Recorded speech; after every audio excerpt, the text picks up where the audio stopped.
चलिए अगली खबर का रुख करेंगे। भोपाल से अगली बड़ी खबर हमें मिल रही है। इस वक्त की अगली बड़ी खबर, पीयूष गुप्ता की बेनामी प्रॉपर्टी की रजिस्ट्री पर रोक लगाई गई है। 300 करोड़ की 130 बेनामी प्रॉपर्टी की रजिस्ट्री पर रोक लगी। आयकर विभाग के छापों की जद में कारोबारी पीयूष गुप्ता आए थे, जिसके बाद उनकी बेनामी प्रॉपर्टी की रजिस्ट्री पर रोक लगा दी गई है।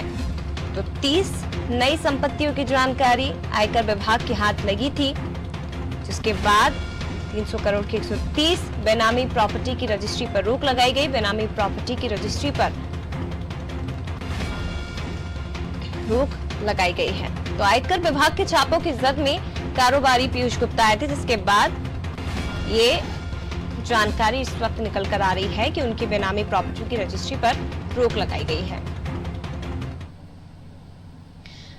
और चलिए सीधे रुख करते हैं हमारे विशेष संवाददाता वैभव गुप्ता का, जो कि लाइव हमारे साथ जुड़े हुए हैं। वैभव जी, क्या ज्यादा जानकारी है? आयकर विभाग के छापों की जद में आए थे, लेकिन मुसीबतें लगातार बढ़नी है, कम होती नजर नहीं आ रही है फिलहाल।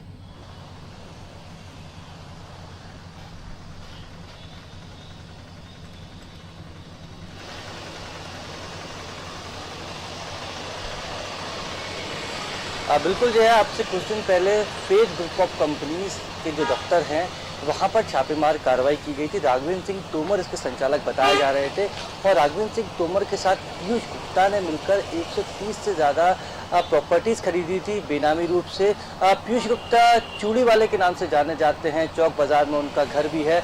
और जब उनके यहाँ आयकर विभाग की टीम पहुंची थी तो घर की आर्थिक व्यवस्था और घर की और जो दुकान है उसकी हालत को देखकर लगा नहीं था कि पीयूष गुप्ता इतने बड़े आदमी हो सकते हैं, क्योंकि इनके द्वारा जो इनकम टैक्स रिटर्न जो फाइल किया जाता है उसमें ये जो प्रॉपर्टीज़ हैं इसकी जो कीमत है बेहद कम दर्शाई गई थी। इसके साथ ही पीयूष गुप्ता चूड़ी वाले ने उनका जो चूड़ी की दुकान पर जो कर्मचारी काम करते हैं उनके नाम पर ज़मीनें खरीदी थी और कर्मचारियों को ही नहीं पता था कि करोड़ों की ज़मीन पीयूष गुप्ता ने उनके नाम पर खरीदी है। हालांकि पीयूष गुप्ता ने जब कागजात उनसे लिए थे तो उनसे यही कहा था कि किसी काम के लिए लेने हैं, किसी कंपनी को रिस्पेक्ट करने के लिए लेने हैं, लेकिन पीयूष गुप्ता ने उनको नहीं बताया था कि लाखों करोड़ों की ज़मीन खरीदने के लिए उन दस्तावेजों का उपयोग किया जा रहा है।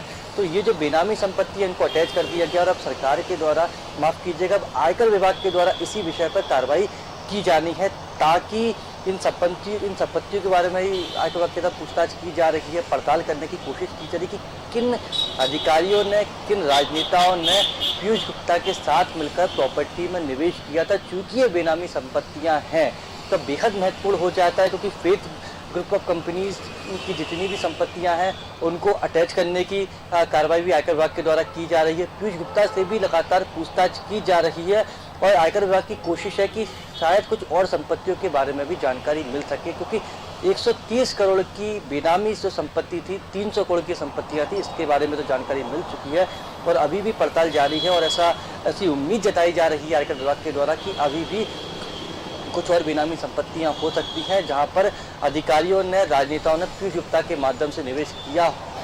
हो सकता है कि ऐसी जानकारी मिले तो वहाँ तो आयकर विभाग हर एंगल पर अपनी जांच कर रहा है, हर उस व्यक्ति से पड़ताल करने की कोशिश कर रहा है जो कि इस मामले से जुड़ा हुआ है। बिल्कुल, तो ये कहा जा सकता है वैभव जी कि अभी इस मामले में और भी नए खुलासे होने की उम्मीद आयकर विभाग को भी है, और लेकिन लगातार मुसीबतें इस वक्त पीयूष गुप्ता की भी